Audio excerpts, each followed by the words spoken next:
বঙাইগাঁও জিলাৰ উত্তৰ-পূব সমষ্টিৰ অন্তৰ্গত নাৰাবিটা মানা নদীৰ ওপৰত থকা এখন জৰাজীৰ্ণ বাঁহৰ দলঙে যাতায়াতৰ ক্ষেত্ৰত দীৰ্ঘদিন ধৰি ৰাইজ নৰক যন্ত্ৰণা ভুগিবলগীয়া হৈছে।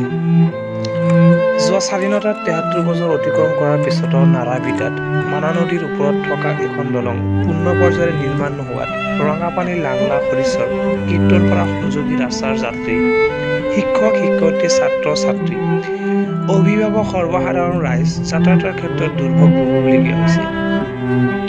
স্থানীয় কেইজনমান ৰাইজে যাতায়াতৰ বাবে ৮০০ ফুট উচ্চতাৰ বাঁহেৰে সাঁকোৰ দলং নিৰ্মাণ কৰি উলিয়াই যাতায়াত ব্যৱস্থাক নিৰানব্বৈ কৰিছিল যদিও এই সাঁকোৰ দলঙেৰে পাৰ হওঁতে এজন মানুহ ৫ টকা, চাইকেল আৰু যাত্ৰী ১০ টকা, বাইক আৰু আৰোহী ২০ টকা আৰু চাৰিচকীয়া বাহনৰে ৫০ টকাকৈ আদায় দিব লাগে বুলি জানিব পৰা গৈছে।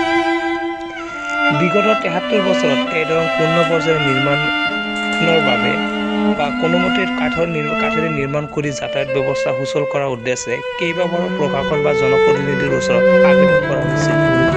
কিন্তু চৰকাৰৰ কোনো আমোলা বা জনপ্ৰতিনিধি আজিলৈকে কোনো হাত দিয়া নাই বা অনুদান আগবঢ়োৱা নাই বুলি উত্থাপিত হৈছে। এই দলঙৰ এই ক্ষেত্ৰত এই সংযোগী যাতায়াত ব্যৱস্থা সুচল কৰাৰ উদ্দেশ্যে গণতন্ত্ৰৰ চতুৰ্থ স্তম্ভ সংবাদ মাধ্যমৰ জৰিয়তে এই মানা নদীৰ ওপৰত যাতে পকী দলং নহ'লেও কোনোমতে এখন কাঠেৰে দলং নিৰ্মাণৰ বাবে গড়কাপ্তানি বিভাগৰ মন্ত্ৰী হিমন্ত বিশ্ব শৰ্মাৰ দৃষ্টি আকৰ্ষণেৰে স্থানীয় বিভিন্ন সচেতন মহলে বিনীত আবেদন জনায়। ৰঙাপানীৰ পৰা কেমেৰা পাৰ্চন শফিকুল ইছলামৰ সহযোগত মহম্মদ জাকিৰ হুছেইন, স্থানীয় ৰাইজৰ মন্তব্য।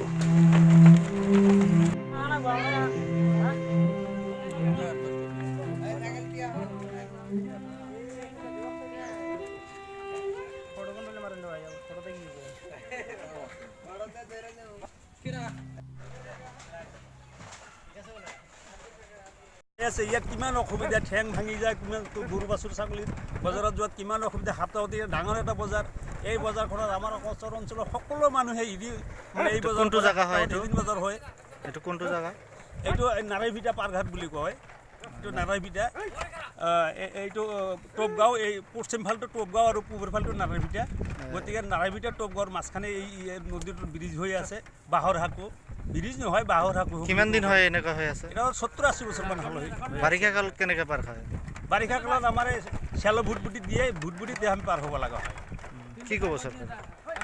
আমি ভাবোঁ এইখন চৰকাৰক দৃষ্টিগোচৰ কৰিব লাগে। আমাৰ চৰাঞ্চলৰ মানুহবিলাকৰ সুবিধাৰ কাৰণে এইটো এটা পাৰঘাটত যাতে ব্ৰিজটো হয়। আজিকালিতো নদীটো সিমান ভাঙা চোৰা নাই, কিন্তু বৰ্ষাকালত ফেনে ফুটাকৈ পানী হয়। গতিকে ইয়াত আৰু ভালকৈ দলং কৰি আৰু আমাৰ এই যে পাইলট পৰ্যন্ত একটা ৰাস্তা আছে, এই নাৰাইভিটাৰ মাজেদি এইফালে পাৰ হৈছে। এই ৰাস্তাখন অচল হৈ আছে। এই ৰাস্তাখন যদি ক্লিয়াৰ কৰি দিয়ে, ইয়াৰ লগত যদি কানেকশ্যন কৰি দিয়ে, ব্ৰিজটো পকা কৰি দিয়ে, তেনেহ'লে আমাৰ ৰাইজ কিমান ফুট হ'ব? সুবিধা হ'ব। কিমান ফুট হ'ব? এইটো ৭০-৮০ ফুট মানুহ, ৭০-৮০ ফুট মানুহ হ'ব আৰু নদীখন দীঘল বহলে। কি ক'ব চৰকাৰ? এইটো চৰকাৰে আমাক পকীকৰণ কৰি দিব লাগে।